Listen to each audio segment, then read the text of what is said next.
জামায়াত ইসলামীর আমির ডাক্তার শফিকুর রহমান বলেছেন, অতীত রাজনৈতিক আন্দোলনে প্রবাসীরা রেমিটেন্স শাটডাউন সহ বিভিন্ন কর্মসূচির মাধ্যমে ভূমিকা রেখেছেন এবং পরবর্তীতে দেশের অর্থনীতিতেও অবদান রেখেছেন।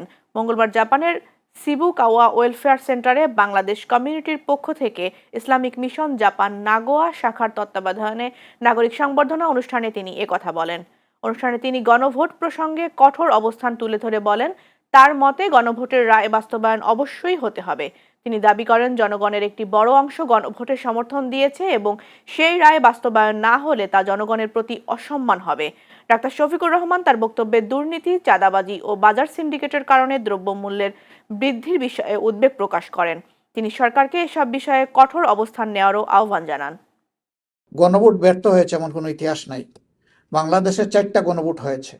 প্রথম গণভোট জিয়াউর রহমান সাহেবের হাতে, দ্বিতীয় গণভোট এরশাদ সাহেবের হাতে, তৃতীয় গণভোট বেগম জিয়ার হাতে, চতুর্থ গণভোট এই জুলাই বিপ্লবের পরে। বাকি 3 গণভোট যেভাবে কার্যকর হয়েছে, সময়ের ব্যবধানে ইনশাআল্লাহ এই গণভোটের রায় আমরা জনগণকে সাথে নিয়ে আদায় করেই ছাড়বো ইনশাআল্লাহ।